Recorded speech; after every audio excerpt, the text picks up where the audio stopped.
E aí, como é que você tá? Você tá firme no propósito? Hoje nós estamos no capítulo 11 do livro de Números. E a palavra do Senhor diz assim, ó: as murmurações dos israelitas. Como assim, gente? Saíram ontem dos Sinai, já começaram a murmurar? Meu Deus. Queixou-se o povo de sua sorte aos ouvidos do Senhor. Ouvindo o Senhor, acendeu-se-lhe a ira, e o fogo do Senhor ardeu entre eles e consumiu extremidades do arraial. Então o povo clamou a Moisés e, orando este ao Senhor, o fogo se apagou. Pelo que chamou aquele lugar Tabera, porque o fogo do Senhor se acendera entre eles. Os israelitas, eles reclamaram. Então Moisés também reclamou com Deus, né? Mas o que é interessante é que o povo israelita, eles ficavam reclamando mais um com os outros, né? Um reclamava com o outro. Moisés não, Moisés foi diretamente na fonte.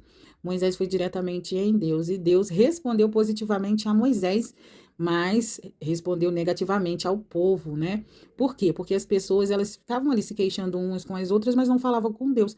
Moisés levou todas as queixas ali diante de Deus, as reclamações a Deus, porque ele sabia que Deus poderia resolver, né? Então, por isso que Deus vai responder a Moisés positivamente e ao povo ele responde negativamente.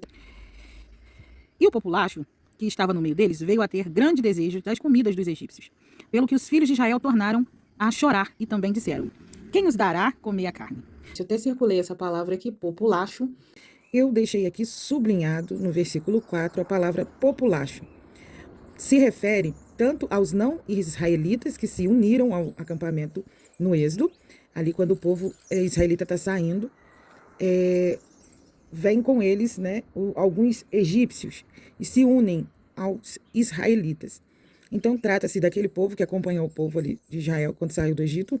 Também se trata daquela pequena ralé de israelitas, aqueles que eram governados pelos seus próprios apetites. Lembra-nos dos peixes que no Egito comíamos de graça, dos pepinos, dos melões, dos alhos silvestres, das cebolas e dos alhos. Agora, porém, seca-se a nossa alma. Nenhuma coisa vemos senão este maná. Ô povo murmurador, hein? Estava comendo peixe, melão, pepino, cebola, alho, mas estavam sendo escravizados, torturados, né? Mas olha só, o povo saiu e já está reclamando. Todas as manhãs, os israelitas, eles levantavam e à porta das suas tendas, eles presenciavam ali um milagre, né? O chão ficava coberto de maná. E o maná era um alimento vindo do céu. Porém, isso se tornou insuficiente para eles, né? E eles estavam querendo mais. E eles não focavam naquilo que eles tinham. Eles focavam naquilo que eles não tinham, né? E fazendo isso, eles estão mostrando que eles haviam perdido a confiança em Deus, né? Perderam, exigindo carne, demonstra que eles haviam perdido a confiança em Deus, havia perdido a confiança no cuidado de Deus, quando eles começam a exigir carne. Enquanto eles recordavam da boa comida que tinha no Egito, Deus ele vai atender o pedido do seu povo, mas o preço foi alto. Uma praga ela vai atingir o acampamento. Era o maná como sementes de coentro, e a sua aparência semelhante à de bidélio. Espalhava-se o povo e o colhia, e em moinhos o moía, ou num grau o pisava, e em panelas o cozia, e dele fazia bolos. O seu sabor era como o de bolos amassados com azeite. Quando de noite descia o orvalho sobre o arraial, sobre este também caía o maná. Moisés acha pesado o seu cargo. Então Moisés ouviu chorar o povo por família, cada um à porta de sua tenda. E a ira do Senhor grandemente se acendeu, e pareceu mal aos olhos de Moisés. Disse Moisés ao Senhor: por que fizestes mal a teu servo? E por que não achei favor a teus olhos, visto que puseste sobre mim a carga de todo esse povo? Concebi eu, porventura, todo esse povo? Dei eu a luz para que me digas: leva-o ao teu colo como a alma, leva a criança que mama? A terra que, sob juramento, prometestes a seus pais? De onde teria eu carne para dar a todo esse povo? Pois chora diante de mim, dizendo: dai-nos carne, que possamos comer. Eu sozinho não posso levar todo esse povo, pois me é pesado demais. Se assim me tratas, mata-me de uma vez. Eu te peço, se tenho achado favor a teus olhos, e não me deixes ver a minha miséria. Tem horas que o peso da chamada é muito grande. E é preciso estar firme na rocha para poder suportar o peso da chamada. Gente, aqui no versículo 15, o rancor na queixa de Moisés encontra semelhança entre outros personagens do Antigo Testamento, Elias, Jó, Jonas. É importante observar que eles não consideravam suas mortes como a sua própria prerrogativa. Em todos os exemplos, Deus foi bondoso em não conceder suas petições. Né? Jó pediu para que Deus o matasse, Jonas também, Elias também, né? No caso de Elias, eu me recordo que Elias fala, né?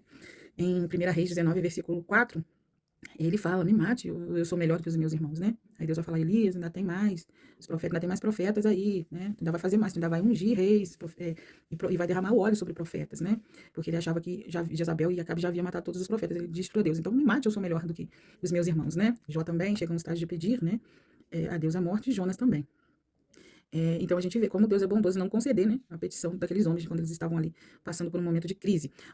Deus designa 70 anciões para ajudarem Moisés. Disse o Senhor a Moisés, ajunta-me 70 homens dos anciões de Israel, que sabes serem anciões e superintendentes do povo, e os trará perante a tenda da congregação para que assistam ali contigo. Então descerei e ali falarei contigo. Tirarei do espírito que está sobre ti e o porei sobre eles, e contigo levarão a carga do povo, para que não a leves tu somente.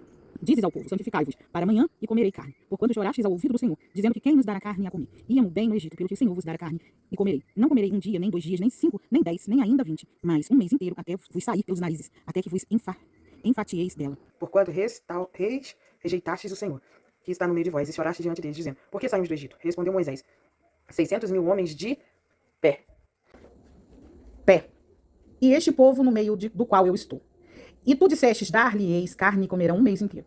Matar-se-ão por eles rebanhos de ovelhas e de gado, que lhes bastem, ou se ajuntarão para eles todos os peixes do mar que lhe bastem.